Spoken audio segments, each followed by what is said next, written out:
السلام عليكم ورحمة الله وبركاته أخرتني شرفت لك وحرن كنال كينا براف إنجليش waxaan ila hadlaa anigoo ah Zakariya Maxamed cashirkeeni maanta waa cashirkeeni afraad qaybtiisa labaad oo weli dhexda kaga jirno ama cashirkan uu daba taagan yahay cashirkeeni ugu dambeeyay oo ku saabsanaa tilmaam bixinta weli wuxuu qayb ka yahay cashirkan boqolka oraayo oo aan ku isticmaalno ama aan u isticmaalno sida maalinlaha ah ama sida joogtada aan u isticmaalno intaan cashirkan ku bilaabeen fadlan haddaan ugu cusub tahay subscribe share like si aniga oo noo noqoto dhiirigelin adna uga faa'iidid muuqaaladeeni iyo cashirada aan soo gudbino mahadsanid keen ugu dambeeyay wuxuu ku saabsanaa tilmaam bixinta oo muxuu ahaa kan waa qaybtiisa labaad aan ku baranayno dhismo marka ku dhex jirtid qaabka tilmaanta u bixin lahayd ama qof tilmaan u siin lahayd ama lagu siin lahaa intaan cashirkan bilaabin fadlan cashirkeeni hore hadaan soo daawanin ama cashirka hore hadaan soo daawan waa laga marmaan inaad soo daawatid saa u fahantid cashirkan halka mareyno mahadsanid linkigana waxaa idiin soo dhigi doonaa qaybta commentiga insha Allah sida caadada ahba cashiradeyni waxaan ku bixinaa qaab tusaalooyin la socdo tilmaano laakiin tusaalooyin la socdo oo aan kaga baran karno ama kaga bogan karno qaabkan tilmaanta u bixin lahayn ama tilmaanta la inoo siin lahaa haddaan ku bilaabo tilmaanteena koowaad waxayna leedahay turn right at the end of the hall turn right at the end of the hall dhanka midig uga leexo halka uu ku dhamaado hallka waa la yaqaan asmaan waa meel yar oo iska fidsan oo barxad yar kale ah oo guryaha ama dhismaha gudahooda ku yaalaan hall ama meelaha lagu nasto kale turn right dhanka midig uga leexo at the end of the hall dhamaadka hallka ama hallka meesha ku dhamaanayo dhanka midig kaga leexo marka Axmed iyo Xasan aan qaadanayna sa u fahanno jumladan qaabka u isticmaaleyno Axmed wuxuu leeyahay marka hi where is the manager's office away xafiiska maamulaha where is the manager's office away xafiiska maamulaha ama waa xagee xafiiska maamulaha Axmed wuxuu raadinayaa xafiiska maamulaha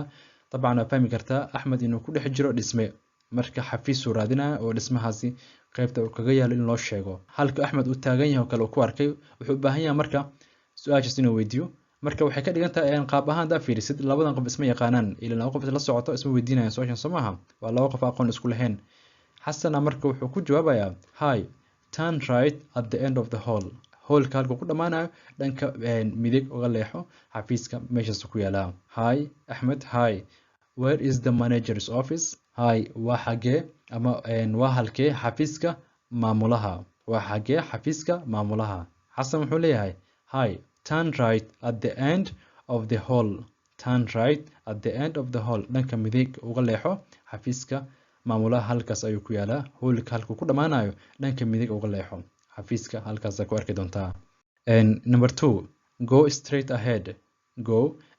ahead horay u soco ama toos u soco go straight ahead horay u soco ama toos u soco go straight ahead horaydaada u soco ama tooskaaga u soco halkan Axmed wuxuu raadinayaa restroom waa suulida ama musqusha ama xamaamkaas aad u taqaanid Axmed hi excuse me where are the restrooms hi excuse me where are the restrooms hi iga raali noqo waa xagee suulida iga raali noqo waa xagee suulida hi excuse me where are the restroom hi iga raali noqo waa xagee suulida Xasan wuxuu ku jawaabay hi go straight ahead hi salaanta waa laga qaad Soomaha kadib waxaa lagu jawaabay ama waxaa loo sheegay inuu horay u socdo suulida hortiisa ku taalaa number 3 it is near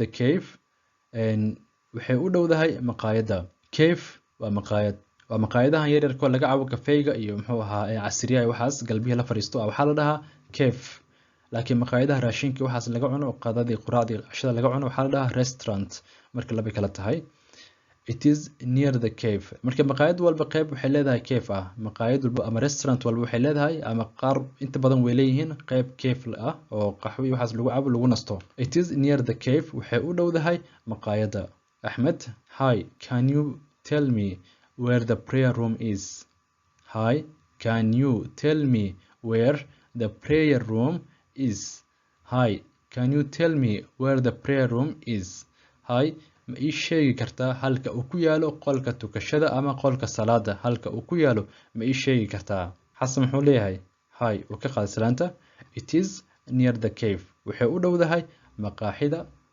ama cave-ka waxay u dhowdahay maqaaxida ama maqaayada hi It is near the cave. Hi waxay u dhowdahay maqaayada. Qolka salaada aad rabtid ama qolka lagu tukado waxay u dhowdahay maqaayada. Okay, mideeni afraad. Aydan sidaan in leedahay go through that door. It is on your left side. Go through that door. It is on your left side. Albaabkaas ka gal waa dhinacaaga bidix. Albaabkaas hortaada ku yaalo markaad ka gashid dhankaaga bidix uu ka qabanayaa halka u socotid. Go through that door. It is on your left side. Albaabkaas ka gal wuxuu ku yaalaa dhankaaga bidix. Example, Ahmed, hi, I am looking for the library. I am looking for the library. Library waa maktabad. Library waa maktabad. Hi, I am looking. Hi, waxaan raadinayaa maktabada.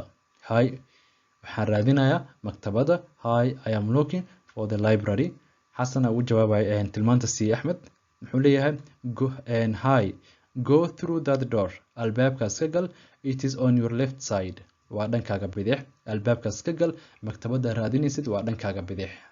waa fahanteen amalena albaabka markuu ka galo dhankiisa bidix waxa ku taalo maktabada.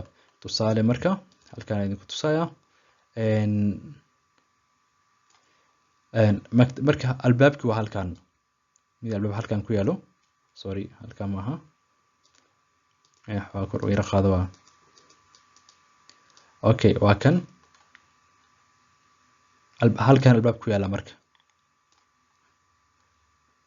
Ahmed halkaan uu taagan yahay waxaa la hore u soco albaabkan waa ka soo gudbay dhankiisa bidix.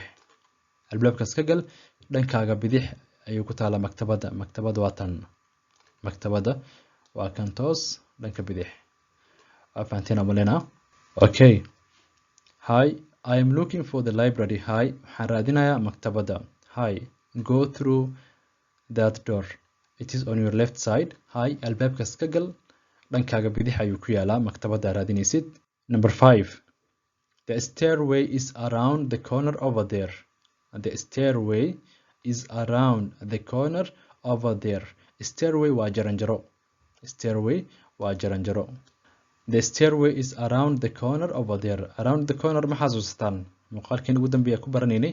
Around the corner waa kan. halkan waa corner sumahan. halkan waa around the corner laftirkeeda. Left side haddii lagu dhaho waa dhankan. Right side haddii lagu dhaho waa dhankan. dhanka midig dhanka bidix. qofkan marka haddii la dhaho go straight around the corner halkan way noqotaa halkan way noqotaa. corner waxaa laga wadaa luuq. luuqa laga wadaa. okay, jaranjarada waxay ku taalaa luuqaas. jaranjarada waxay ku taalaa luuqaas. Ahmed wuxuu leeyahay hi, and could you help me to find the stairway? Hi, could you help me to find the stairway? ma iga caawin kartaa inaan helo jaranjarada? Hi, ma iga caawin kartaa inaan helo jaranjarada? xasan wuxuu leeyahay asagana wuxuu ugu jawaabay hi, the stairway is around the corner over there. jaranjarada waxay ku taalaa luuqaas. jaranjarada waxay ku taalaa luuqaas. The stairway is around the corner over there. jaranjarada waxay ku taalaa luuqaas. corner waa luuq. waa fahanteen amalena. Number 6. Number 6. Take the elevator up to the 5th floor. 5th waa shanaad. 5th. 5 waa shan. 5th waa shanaad. Take the elevator. Elevator waa wish. wishashkan la raaca waxaa la dhahaa elevator. Take the elevator up to the 5th floor. qaado wishka ilaa dabaqa shanaad ama raaca wishka ilaa dabaqa shanaad. Take the elevator up to the 5th floor. qaado ama raaca wishka ilaa iyo dabaqa shanaad. Ahmed, hi, could you please direct me to the gym? Could you please direct me to the gym? Hi, fadlan ma ii tilmaami kartaa gymka? fadlan ma ii tilmaami kartaa gymka? Ahmed gymku raadinaya. gymku raadinaya marka dhismahaas qaybta kaga yaalo garan la yahay. marka in loo tilmaamo u baahan yahay wuxuu leeyahay hi, could you please direct me to the gym? Hi, fadlan ma ii sheegi kartaa gymka halka uu ku yaalo? Xasan wuxuu ugu jawaabay hi, take the elevator up to the 5th floor. Take the elevator up to the 5th floor. ha ama hi waa salaanta waa laga qaaday. qaado ama raac wishka ilaa iyo dabaqa shanaad. gymka dabaqa shanaad ku yaalaa. waxaa raacdaa wishka ilaa iyo dabaqa shanaad. mideen ugu dambaysa number 7. take the stairs down to the ground floor.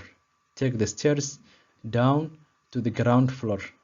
Take the stairs down to the ground floor.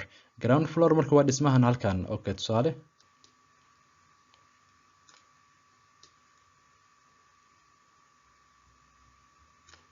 halkani waa laamigii caadiga banaanka ahaa. marka ground floor waxaa lahaa dabaqan halkan albaabka laga soo galay. halahan dhow waxaa lahaa ground floor. ground floor, first floor, second floor. waa saas oo kale. waa fahanteen amalena. ground floor marka waxaa lahaa halkan. halkan waxaa lahaa ground floor. Okay, take the stairs. Stairs waa jaranjarada. Stairs waa jaranjaro. Stairways, stairway waa wadada jaranjarada. wada ahaan marka lagu tilmaamayo laakiin stairs waa jaranjaro. Take the stairs down to the ground floor. waxaa qaadataa ama waxaa raacdaa jaranjarada ilaa iyo dabaqa hoose oo zero dabaqa ibarka meesha laga soo galayo haba dhismaha meesha laga soo galo ku yaalo. Hi, how do you get to the ATM? ATM ka sideen ku gaaraa? ATM ka mashiinada lacagaha lagala baxo oo wadooyinka hareerahooda yaalaan. Hi, how do you get to the ATM? Hi, sidee ku gaari kartaa ama sidee lagu gaari karaa ATM ka? Xasan wuxuu ugu jawaabay asagana take the stairs down to the ground floor.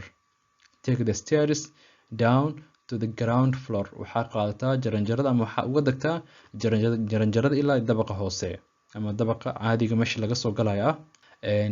cashirkeeni marka maanta waa inuu halkaas. intaynan cashirka xig ku kulmeen waxaa idinkaga tagay khayr iyo baraari barwaaqo. wassalaamu calaykum waraxmatullaahi wabarakaatu.